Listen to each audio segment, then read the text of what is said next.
What's up, fight fans? Welcome to my channel. This is Johnny, and in today's video we're going to be going over the statistics that nobody talks about when mentioning this weekend's fight at 135 pounds between Floyd Schofield and Tevin Farmer.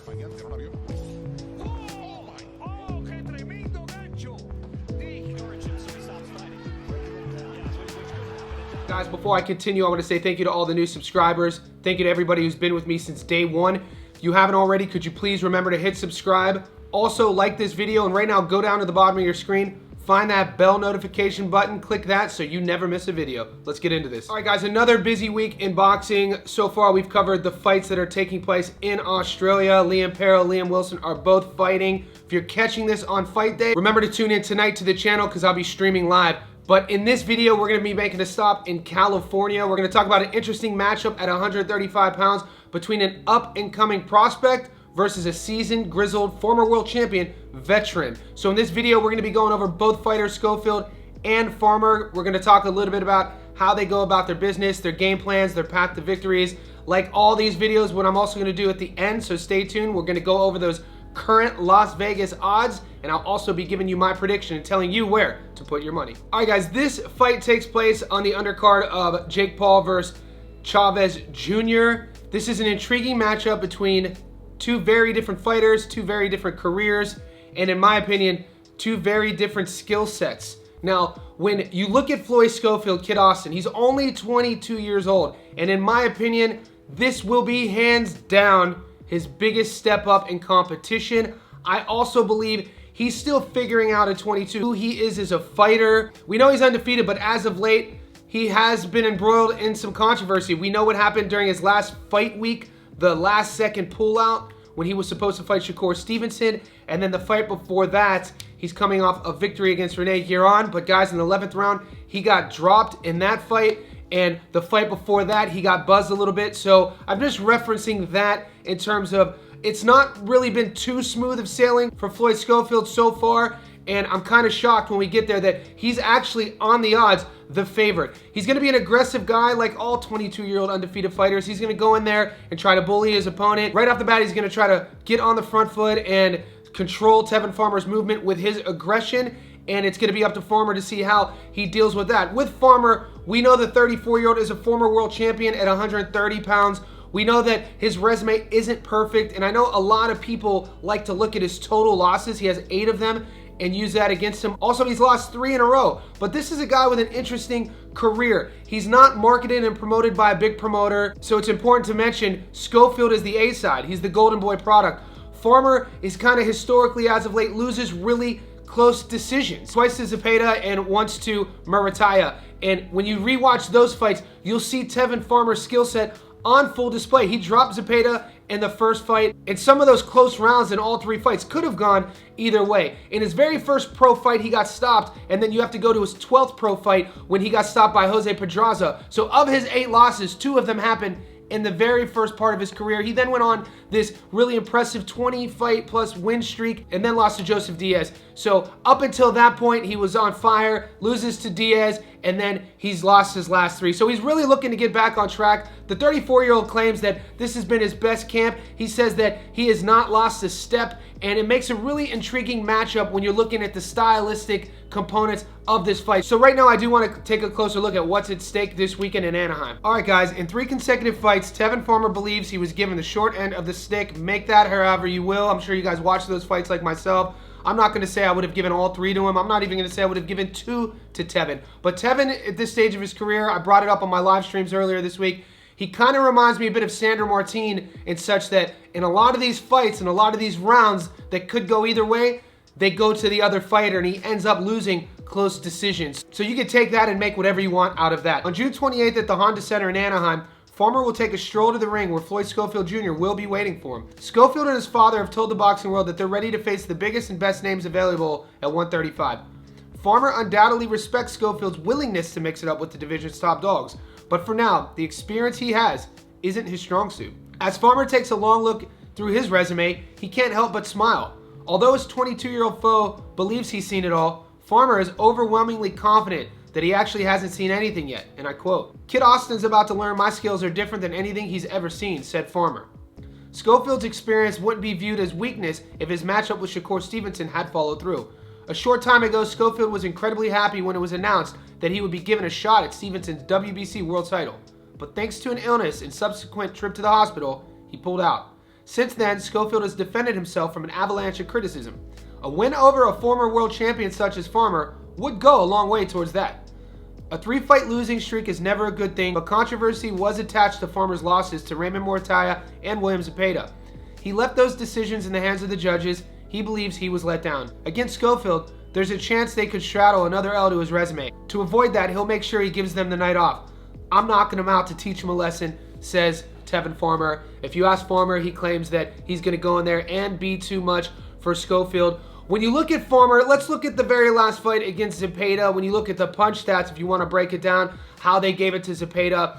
Zapeda's volume and his pressure is going to be a lot for every single fighter he goes up against. That's why this upcoming matchup with Zapeda versus Shakur is going to be interesting. But in the second Farmer fight, a lot of the punches, when you rewatch the tape, what Farmer does really well in the pocket is he uses his shell really tight and he's able to deflect a lot of those punches off of his shoulders and off of his arms. I'm not saying that those punches don't add up throughout a fight, but they weren't really clean in terms of what Zapeda was trying to do. Farmer has good hand speed. He's a good counter boxer. He's a good mover. He likes moving back. He's very slick in there, and he feels all of that combined with what he's seen at 34. He still has a world-class elite performance left. With Floyd Schofield, the jury's still out.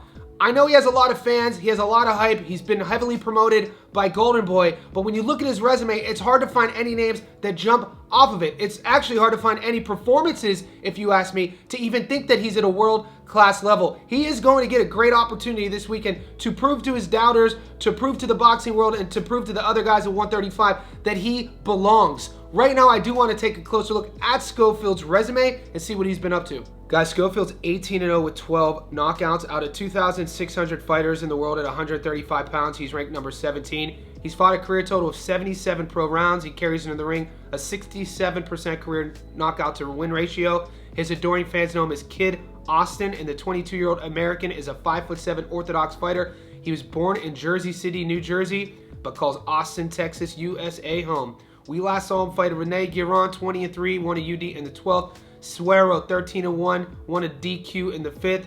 Torres, 17-7, stopped him in the 1st. Rhodes, 28-4, UD in the 10th. Leon, 23-1, knockout in the 2nd. So if you're leaning on Schofield to beat Farmer, the one positive you could say is that in his last couple fights, he's taken a shot. He's been able to handle it. He's been dropped once, been buzzed once. They didn't call the time the fight before Guiron a knockdown, but it could have been called that, and he just brushed it off. He won decisions in both of those fights. Haskell has an interesting style, kind of herky-jerky, moves a lot. Schofield handled that puzzle pretty well, in my opinion. My issue with Floyd Schofield, though, is at this stage of the game at 22, put aside that he's still developing, he's far from a finished product, I don't think he goes in there with each fight and knows who he is as a fighter regarding game plans and executing game plans. Watch his most recent performances. You catch him switching stances a lot. I don't know if that has a lot to do with the era he comes from in terms of, you know, one of the best fighters in the world switches stances a lot, Terrence Crawford. But sometimes you see generationally, whenever a top guy is leading the sport, you get a lot of sort of mimics. And I see with Schofield, sometimes he does too much within a fight. I feel that if he just focused and stayed disciplined in terms of fighting from that orthodox style, executing a game plan and being patient with his work, there's nothing as of yet that I feel that I see in his skill set that Tevin Farmer thinks that he hasn't seen yet. So it's no wonder going into this fight, Farmer is feeling pretty confident, even though the Vegas odds have him as an underdog, that he's going to beat Schofield. Right now, let's look at Farmer's resume and see what he's been up to. Guys, Tevin Farmer's 33-8-1 with 8 knockouts out of 2,600 fighters in the world at 135. He's ranked number 18. He's fought a total of 325 pro rounds and carries into the ring a 24% career knockout to win ratio. His adoring fans know him as 2 times. And the 34-year-old American is a 5'6" southpaw with a 67-inch reach. He was born and raised in Philadelphia, Pennsylvania, USA. We last saw him fight Zapeda, 32-0, lost a majority decision in the 12th. Zapeda the first time, 31-0, lost a split in the 10th. Morataya, 20-0, lost to UD in the 10th. Castillo, 27-14, stopped him in the 1st. Baraja, 7-8, stopped him in the 6th. So, like I said, it's been well documented. Tevin Farmer needs to get a victory. needs to get back on the winning streak, loses a lot of decisions very closely. I think it's going to come down to his work rate and his volume. I also think for some reason in some of his fights, this might sound a little rudimentary, but sometimes in his fights, he doesn't have the best body language. He sometimes holds a lot. He's been deducted in recent fights for actually excessive clinching and excessive holding. And sometimes maybe that's what judges are seeing when they give rounds to his opponent, when clearly it could have been a Tevin Farmer round. He has more power than a 25% career knockout to win ratio suggests. He has really good timing, and a lot of the sort of things that you can't measure on paper during a boxing match goes in the favor of Tevin Farmer. His ring experience, his fight IQ, his timing, what he does in the pocket. He has a slick clinch game. So when I look at both fighters side by side, you can take the age and you can make whatever you want of the age, 34 and 22. We know about the resumes. The ring experience is insane. Schofield, 77 pro rounds. Farmer's over 300 pro rounds. It says orthodox versus southpaw on paper, but like I said, Schofield will switch a lot, and we'll see which side he gets more comfortable on. Like I said, I like Schofield more as an orthodox fighter, and we'll see if he makes adjustments as well. With young fighters at 22 years old, you want to see him adding levels to the game, and for me, up until this part of his career, I really haven't seen that from fight to fight. But like I said, he has a lot of time to grow, and he's far from a finished product. Right now, I want to take a closer look at the Las Vegas odds. Guys, remember, this is going to be a money line prediction. I do live streams every day, so catch those live streams. In those live streams, we go over knockdown props, parlay props, method of victory prop bets. So wherever you are tuning in the world, let's pull our betting apps out and look at those odds.